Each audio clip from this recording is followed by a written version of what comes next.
Chapter 31. Now Jacob heard the words of Laban's sons, saying, Jacob has taken away all that was our father's, and from what belonged to our father he has made all this wealth. Jacob saw the attitude of Laban, and behold, it was not friendly toward him as formerly. Then the Lord said to Jacob, Return to the land of your fathers, and to your relatives, and I will be with you. So Jacob sent and called Rachel and Leah to his flock in the field, and said to them, I see your father's attitude, that it is not friendly toward me as formerly, but the God of my father has been with me. You know that I have served your father with all my strength. Yet your father has cheated me and changed my wages 10 times. However, God did not allow him to hurt me. If he spoke thus, the speckled shall be your wages, then all the flock brought forth speckled. And if he spoke thus, the striped shall be your wages, then all the flock brought forth striped. Thus God has taken away your father's livestock and given them to me. And it came about at the time when the flock were mating that I lifted up my eyes and saw in a dream, and behold, the male goats which were mating were striped, speckled, and mottled. Then the angel of God said to me in the dream, Jacob.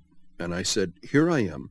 He said, Lift up now your eyes and see that all the male goats which are mating are striped, speckled, and mottled. For I have seen all that Laban has been doing to you. I am the God of Bethel, where you anointed a pillar, where you made a vow to me. Now arise, leave this land, and return to the land of your birth. Rachel and Leah said to him, Do we still have any portion or inheritance in our father's house? Are we not reckoned by him as foreigners? For he has sold us, and has also entirely consumed our purchase price. Surely all the wealth which God has taken away from our father belongs to us, and our children. Now then, do whatever God has said to you. Then Jacob arose and put his children and his wives upon camels. And he drove away all his livestock and all his property which he had gathered, his acquired livestock which he had gathered in Paddan Aram, to go to the land of Canaan to his father Isaac. When Laban had gone to shear his flock, then Rachel stole the household idols that were her father's. And Jacob deceived Laban the Aramean by not telling him that he was fleeing. So he fled with all that he had, and he arose and crossed the Euphrates River, and set his face toward the hill country of Gilead. When it was told Laban on the 3rd day that Jacob had fled, then he took his kinsman with him and pursued him a distance of 7 days' journey, and he overtook him in the hill country of Gilead. God came to Laban the Aramean in a dream of the night, and said to him, Be careful that you do not speak to Jacob, either good or bad. Laban caught up with Jacob. Now Jacob had pitched his tent in the hill country, and Laban with his kinsmen camped in the hill country of Gilead. Then Laban said to Jacob, What have you done by deceiving me and carrying away my daughters like captives of the sword?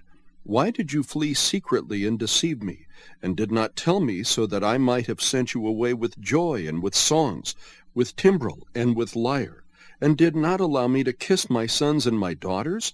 Now you have done foolishly.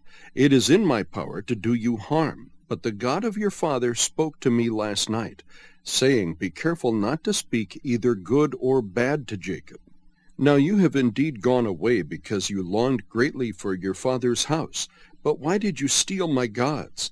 Then Jacob replied to Laban, Because I was afraid, for I thought that you would take your daughters from me by force. The one with whom you find your gods shall not live. In the presence of our kinsmen point out what is yours among my belongings, and take it for yourself. For Jacob did not know that Rachel had stolen them. So Laban went into Jacob's tent, and into Leah's tent, and into the tent of the 2 maids, but he did not find them. Then he went out of Leah's tent, and entered Rachel's tent. Now Rachel had taken the household idols, and put them in the camel's saddle, and she sat on them. And Laban felt through all the tent, but did not find them. She said to her father, Let not my lord be angry, that I cannot rise before you, for the manner of women is upon me. So he searched, but did not find the household idols. Then Jacob became angry, and contended with Laban. And Jacob said to Laban, What is my transgression? What is my sin that you have hotly pursued me? Though you have felt through all my goods, what have you found of all your household goods? Set it here before my kinsmen and your kinsmen. that they may decide between us two.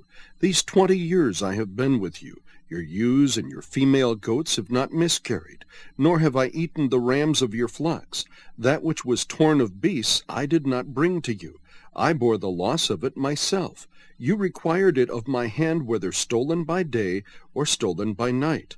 Thus I was. By day the heat consumed me, and the frost by night, and my sleep fled from my eyes. These 20 years I have been in your house. I served you 14 years for your 2 daughters, and 6 years for your flock, and you changed my wages 10 times. If the God of my father, the God of Abraham, and the fear of Isaac had not been for me, surely now you would have sent me away empty-handed.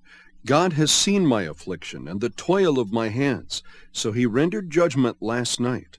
Then Laban replied to Jacob, The daughters are my daughters, and the children are my children, and the flocks are my flocks, and all that you see is mine. But what can I do this day to these my daughters, or to their children whom they have borne? So now come, let us make a covenant, you and I, and let it be a witness between you and me. Then Jacob took a stone and set it up as a pillar. Jacob said to his kinsmen, Gather stones. So they took stones and made a heap, and they ate there by the heap. Now Laban called it Jegar-Sahadutha, but Jacob called it Gilead. Laban said, This heap is a witness between you and me this day. Therefore it was named Gilead. And Mizpah, for he said, May the Lord watch between you and me, when we are absent one from the other. If you mistreat my daughters, or if you take wives besides my daughters, although no man is with us, see, God is witness between you and me. Laban said to Jacob, Behold this heap, and behold the pillar which I have set between you and me. This heap is a witness, and the pillar is a witness, that I will not pass by this heap to you for harm, and you will not pass by this heap and this pillar to me for harm. The God of Abraham and the God of Nahor, the God of their father, judge between us. So Jacob swore by the fear of his father Isaac. Then Jacob offered a sacrifice on the mountain, and called his kinsmen to the meal. And they ate the meal and spent the night on the mountain. Early in the morning Laban arose and kissed his sons and his daughters and blessed them. Then Laban departed and returned to his place.